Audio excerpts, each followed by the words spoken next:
we are. It's Pre-Friday, a.k.a. Thursday. I sincerely hope all is well with you. Hopefully you're doing better than the band Gel. They were supposed to open up for Spirit Box on their upcoming tour, the Tsunami Sea Tour, which, by the way, that's going to be in Salt Lake City, I believe at the Complex in May.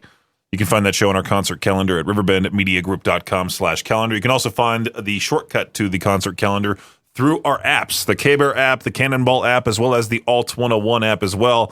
But Gel this morning, very early this morning, they just posted, hey, everyone, friends and fans, Gel is no longer a band and therefore will not be playing any of our currently scheduled upcoming shows.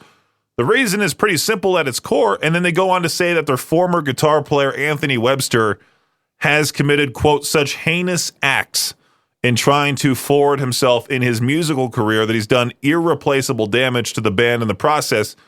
They went on to say that he stole tens of thousands of dollars from them, and the best part of that is that he left it all on record for them to eventually find. He spent it on his own rent, personal food orders, really whatever else he wanted to, because for a long period of time, no one had access to the bank account or any accounts for that matter, but him, despite numerous attempts to gain access, they just couldn't do it. So not only that, but he also posted nude images of band members on Reddit for the world to see. Did that on purpose for whatever reason. Yeah, awful human being, kind of I believe he is the D-bag of the day, which, by the way, you can hear that segment occasionally at 6:45 on the Victor Wilt Show. I feel like that dude completely deserves it for ruining that band. Gel, was going to open up for Spirit Box, like I mentioned. I wonder if they'll put another band on the lineup or if it will just be Spirit Box, Dying Wish, and Loathe, which, like I said before as well, you can find all of the shows coming to the area by going to our concert calendar at riverbendmediagroup.com/calendar. So many people were posting on social media. I'm sure r/sleep token on subreddit is horrible right now. I'm not even going to attempt to look at it. There was a few people that texted me specifically about the pre-sale codes for the Sleep Token tour because the tickets went on sale today for the pre-sale. And I think the general on sale is tomorrow. I don't really pay attention to stuff like that because for when I want to go to a concert, I just, get them through specific people and go. Oh, good for you, Peaches. I know. But I was seeing a whole lot of people experience what my dad and I went through when trying to get those AC/DC tickets. I still don't know how my dad got those, but he did because I tried in my car. Like I tried getting in the queue to wait through Ticketmaster. I think I was like 32nd thousandth in line for my chance to get tickets. But my dad waited, got through. There was a few people that gave up. I think loyal listener Quint texted me saying he was like 41,000th in line. Another listener, 37,000th in line. And then the tickets all went away, which I assumed they would. A highly, highly sought-after tour. That's why they're playing the Maverick Center, one of the bigger venues. People were saying, why can't Sleep Token come to the Mountain America Center? That place only holds 6,000 people. The Maverick Center holds double that, I think, exactly. I think it's around 12,000 that the Maverick Center holds, which is pretty crazy that this band almost a year and a half ago, a little more than a year and a half ago, was playing the Knitting Factory. They've just blown up ever since then. One of the best things to ever happen to you. When you start, that's how you know when you've made it as a band. I think I saw a question like that somewhere on social media, maybe Reddit, where it was saying like, hey, how do you know you've made it as a band? When you start getting so much unnecessary hate, that's one of them, especially when you're in the rock and metal genres. That when your songs get played on radio consistently, you're up in the charts, you're making a whole lot more money to where you can just base your whole life off of your band. I feel like that's also a key factor there. But yeah, congrats to Sleep Token for, I'm assuming, selling out an entire tour. I didn't get the chance to listen to it this morning, but I'm assuming Victor got somebody else to Papa Scream the weather for our Papa Roach Rise Against Under Oath ticket giveaway. I saw another name was added to our sheet here. That means there's only one more shot tomorrow to try and win tickets for the show. If you haven't heard about this, if you've been under a rock or haven't been tuning into K-Bear for some reason, when you hear that cue to call, not right now, but when you hear that cue to call for tickets for Papa Roach Rise Against and Under Oath live at the Maverick Center on April 3rd, you got to be color 15. Again, not right now. But when you are color 15, you have to scream out the weather. And I mean, scream it as loud as possible. We had some really good ones throughout the week. We'll have to save those for sure. Shout out to everybody who's won so far. Let me see if I have a list of names pulled up. Georgina, I think, was the latest winner. Tomorrow, one more shot. The final pair of tickets. You'll have to listen for that cue to call at any time throughout the day. Morning, midday, afternoon. I might even pop in here late tonight. I would do something like that. Set my alarm for like 1:30 in the morning, drive over, see if anybody's paying attention, see if somebody will scream at the top of their lungs at 1:30 in the morning. Papa scream the weather. The NCAA March Madness tournament has officially begun. Josh has been playing those games on one of his monitors in the Classy studio. Louisville versus Creighton. I think I had Louisville beating Creighton in 4 out of my 5 brackets, which did not happen. Only one of my brackets is still perfect as of right now, knocking on wood. Nobody ever has gotten a perfect bracket. So I'm just hoping for the most accurate out of all the brackets on the wall. If you want to see a little glimpse of our bracket wall, I posted a video of Josh Tyler from Classy 97 showing it off on our Instagram at KBear101FM. I think I also shared it to our YouTube channel at KBear101RMG. I put up 5 brackets. Josh put 5 brackets. I believe Jill at the front desk put 1. So did Maddie, our marketing assistant. So did Victor did one last minute as well, which is awesome to see. And I think he got one of the games correctly. Again, you have to be the most accurate. You don't have to be perfect, because if you end up having a perfect bracket, people are not going to believe you, especially in today's day and age. You would have to officially fill it out online way beforehand. I did see the NCAA was giving away a car for somebody who would have the most perfect bracket. That'd be pretty sweet, right? Imagine you're driving your all new whatever it is. Somebody asked, "Hey, did you just buy that?" "No, I won the official March Madness tournament. I somehow got extremely lucky." Oh, good for you. And this right here is your Shot Clock Sports Update.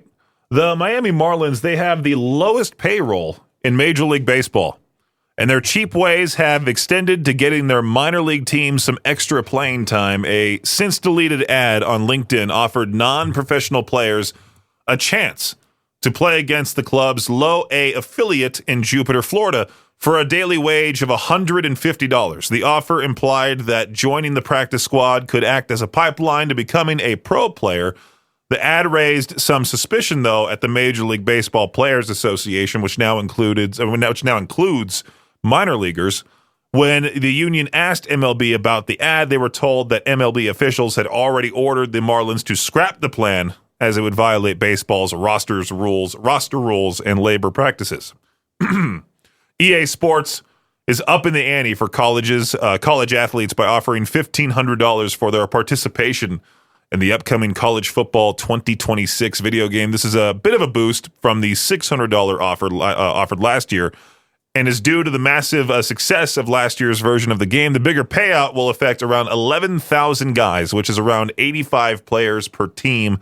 I've been playing a lot of EA Sports College Football 2025. I just created a giant quarterback, and I named him after one of my friends in the Discord call. Made him look all ridiculous. He has like this curled mustache. For some reason, he's that player on the field that has his jersey sort of like a crop top, which I think would hurt if you were to legitimately do that in real life. But again, it's just a video game. That does it for your Shot Clock Sports Update right here on K-Bear 101. Peaches Pit Party on K-Bear 101 with this NCAA March Madness tournament going on. It's time for that yearly guessing game, which asks, where in the world are these schools competing in the men's bracket located? I mean, there's a lot of schools, tons of schools. I believe there's 64 that are starting out. Only one will win. And you look at some of these like McNeese University. Where's that at? Lake Charles, Louisiana. Creighton, Omaha, Nebraska.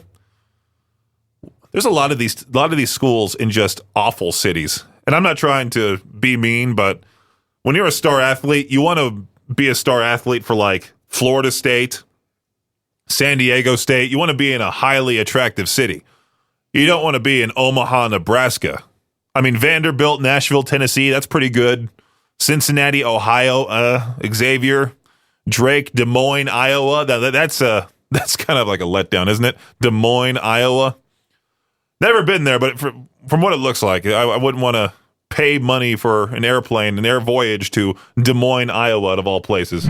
It is officially the first day of spring, which, of course, it doesn't look like it here in East Idaho. Just happens. I've been out here for now 4 years. I completely understand how Idaho's weather works. Expect the unexpected, essentially. There must be somebody new to the area that just joined the r/Idaho Falls subreddit because, well, this guy was like, I'm tired of these real sunny days and then snow the next day. What's going on? A lot of people commenting, hey, that's what happens here.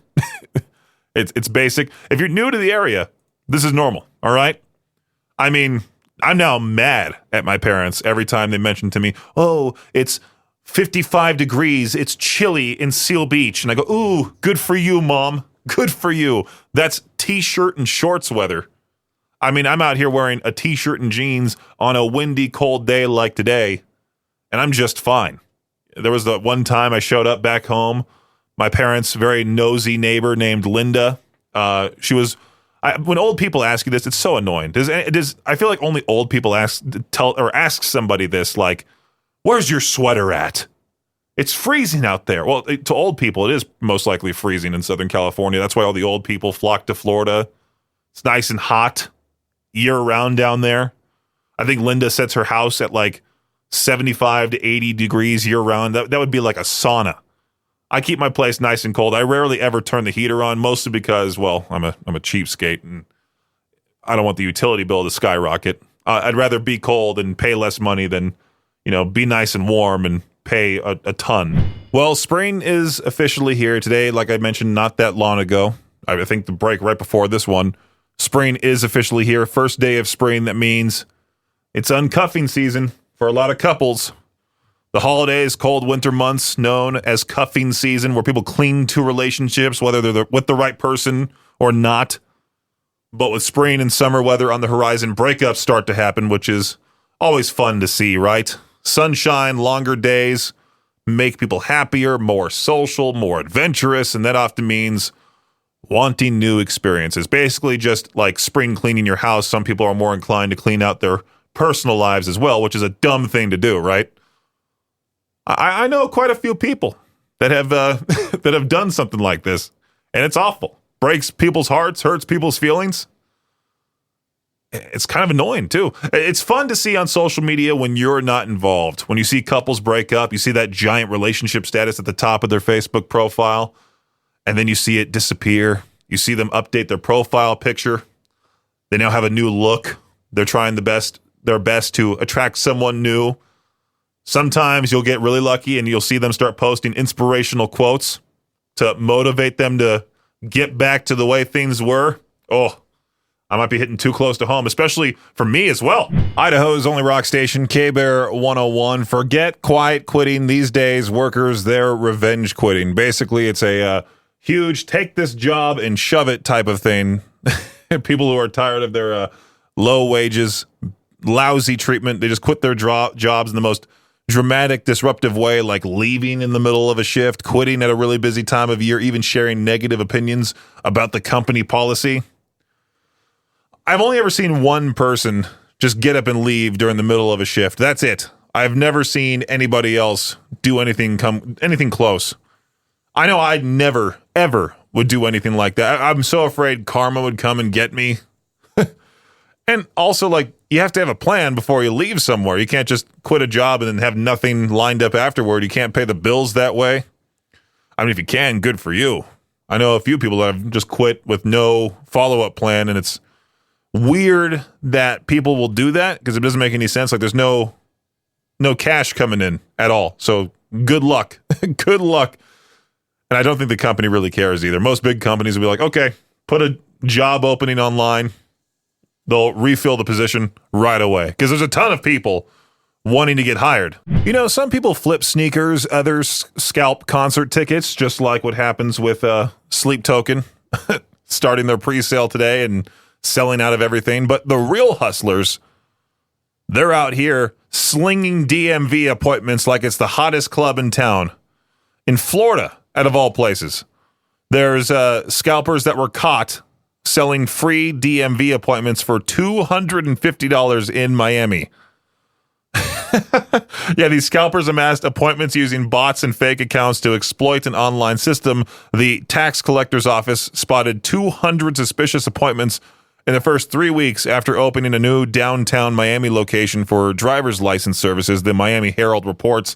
The agency has its sights set on individuals who are part of local driving schools as suspects in strangling the DMV system, which, I mean, going to the DMV in a big city is 100% awful. That's what I love about going to the DMV here. The most you'll get is a small line outside the building right before it opens, which reminds me, I need to renew my license later this year. I also need to renew my registration, which I think you can just do that online. Happens with me every year. I just renew it online. I get that state park pass, even though I never go to the state parks. This year, I'm changing that. I'm going to venture out in the summer. I'm going to do some fun stuff around here. The high price of eggs causing a lot of pain in the purse these days. There was a whole couple of months there, couple of weeks, I should just say, where people were just going on and on and on about the price of eggs. It was getting quite annoying. There's people still talking about it, not as much as they used to be, talking about getting into buying chickens so they can grow their own. They can have their own eggs right there in their backyard. But this one Florida man, he has found a much cheaper alternative. Iguana eggs. Yeah, his name's John Johnson. That can't be his real name. That's horrible. He's the owner of Down Goes Iguana, an iguana removal company. Green iguanas are an invasive species in Florida, and Johnson's business hunts them. Well, Johnson recently started removing the eggs from the dead lizards and whipping them up into iguana omelets. He insists they don't taste any different than chicken eggs. He says it tastes like eggs because they are eggs. Yeah, I bet he's wincing while also eating the egg going, yeah, these are great, aren't they? They're awesome. Stupid. I mean, we could try it for Brad Eats, even though Brad hasn't worked here in a couple of years now. Ew, snow from the Chili Peppers. Not the song, but I'm more so just saying ew to the snow in general. Kind of tired of it for the season. I'm ready to move on. Head towards, allergy season. That is spring, summertime. Get all nice and sweaty. Be forced to put on sunscreen before every trip outside. Just because I know I burn very easy. Very easy. Thanks, genetics. Thanks, parents, for being 100% European. I've talked about that story on the air about how I'm legitimately, after doing the whole 23andMe test, I know 23andMe is a scam. They're taking your DNA and storing it somewhere. I did it because when I was an intern for Coast 103.5 in LA, they had a whole partnership, a whole endorsement with 23andMe. So they gave me one of those kits that would usually cost somebody like 100 and something bucks. Quite a lot of money, but I got it for free, did it. And my results came back 100% Northwestern European. Nothing else. Just big old white dude. Anyway, the seasons have their various pros and cons. I wish there was a time of the year that I think it happens, but I also wish it lasted longer, I should say. That time of the year where the high's like 60, the low's like 50 something. Oh, I love that time of the year. When it gets above 70, 75, that's I'm like, okay, too hot. My place doesn't have AC because it sucks. You know, we've talked about this plenty of times before on Victor's Morning Show. Some listener, I think it was Jeremy, shout out to Jeremy, was super nice enough to give me an AC unit, but all of my windows, first world problem, I know, all of my windows slide sideways. So I need to get a specialty AC unit. I might invest in one this summer. Depending on how my bank account looks, I might need to. I might do the tactic that Victor told me to do, get the 0% interest credit card for 13, 15 months or so. Use it that way. Buy a nice weird window AC unit and stay cool for the summer. I do really like when March Madness takes place. You don't even have to be into basketball to just join fun, as I like to put it. There's so many brackets on the wall in the, close to the break room here in the office. I got 5 of them up there. Only one, I think, is still 100% accurate. I'm hoping it can stay that way so I can win the few dollars that gets the first place trophy. If I win, I'll have my dad, make up a trophy. Maybe I'll make him do maybe when I go back home to California in April, I can put together the first, second, and third place trophies for the office. Because I still remember how to do it. I did a presentation in 3rd grade, how to build a trophy. I think that was I think it was 3rd grade. I think, maybe, but I do remember specifically. We had to do a how-to report. And I had to learn from my parents at a very young age how to simply build a nice trophy. Because they own a trophy store. And it's done extremely well. Glad they're still doing it. It's that busy time of the year. I can always tell when my dad's incredibly busy by the way he answers the phone. If he goes, "Oh, hey, Brendan, how's it going?" I know he's nice and relaxed, but if he goes, "Hello?" like he's scared out of his mind, that's when I know he's losing it at work. And I wish I was making that Howard Stern money in radio to help him retire because he deserves it. Luckily, he'll get to see AC/DC for I don't know whatever time I don't know how many times he has seen AC/DC. He got to see them back in the heyday. Very first time I saw them, 2008, when I was 12 years old. I know, such a baby. Such a baby. I'm excited for them at the Rose Bowl with the Pretty Reckless. Oh, it's going to be a fun show. It's now that time for To Peach Their Own. Back when I did that question, which one is worse, doing the dishes or doing laundry? It was a landslide for doing the dishes, which I agree. Doing dishes, one of the absolute worst things. It just repeats over and over and over again. And it's even worse when you don't have a dishwasher and you just have to use one of those Scrub Daddy sponges. Put some soap inside, scrub it all down, put it on the rack, then put it away, then reuse it, repeat the cycle. It's terrible. But there were people saying, no, dusting is worse than those two, so I just thought, what is the absolute worst chore to do? Something you just hate doing, but you have to do it. 208-535-1015. Let me know your answer. I gotta say, dishes number 1, dusting a very close second. Just because it's my nose goes crazy and it's awful. And I always hear my dad's voice in my head talking to me about like, oh, look at that dust piling up on that Xbox there. It looks horrible. You need to clean up this place around here. What's the absolute worst chore to do? Let me know. 208-535-1015. That is today's To Peach Their Own question. So what is the absolute worst chore that you just hate doing? Chore? Yeah. Like for me, it's doing the dishes. Oh, you said dishes too. Yeah, dishes. I clean cars all day. They're big dishes. Oh, that's even worse than the dishes.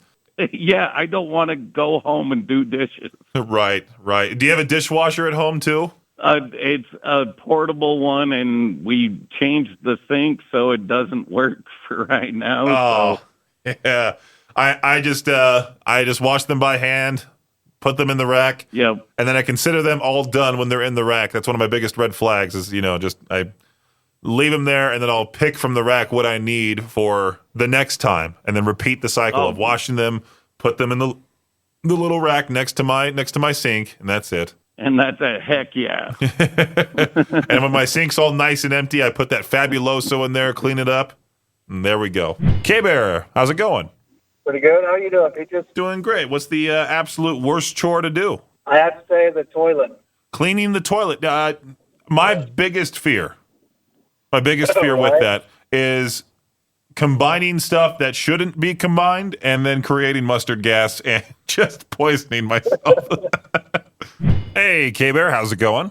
Peaches, this is Vortex. Hey, Vortex, what's the absolute worst chore? Well, I put it in a K-Bear group, but I wanted to call it in as well. But I said chopping wood because, I don't know, a lot of people in the group put dishes and laundry, but I mean, they're not really that physical. They're annoying, sure. Gross with the dishes, absolutely.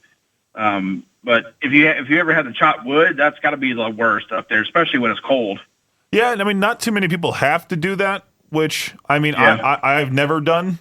I've never chopped wood in my life. That would definitely suck way worse than dishes, I would think. There was somebody else in the general chat of that K-Bear group that said about, what's it called? Cleaning out a pig pen.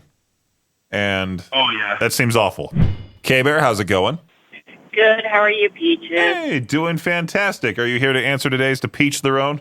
Yes, I am. What's the absolute worst chore to do? Okay, I got a 3 list. Okay, number 1, putting away dishes. I don't mind doing dishes. I hate putting them away. 2, dusting. Never-ending chore. 3, washing the windows. Oh, yeah. Yeah. You have to Because you're you have to always- go outside, too, and clean the outside of them? Yeah, and then you're cleaning on the inside, and the sun just happens to hit the window just right. You're like, I'm blind. I can't see anything. Or it goes to show that you missed a whole bunch of spots and you have to go back and redo it? Yeah. Or your cat decides to walk up to your window and go, "Achoo," and sneeze all over you. Oh, like, sure. You freaking cat. Yeah, or even if you have like a pet that just will not stop looking out the window and they sneeze or lick the window for some reason, leave marks, and you're like, I just cleaned this off. Yeah.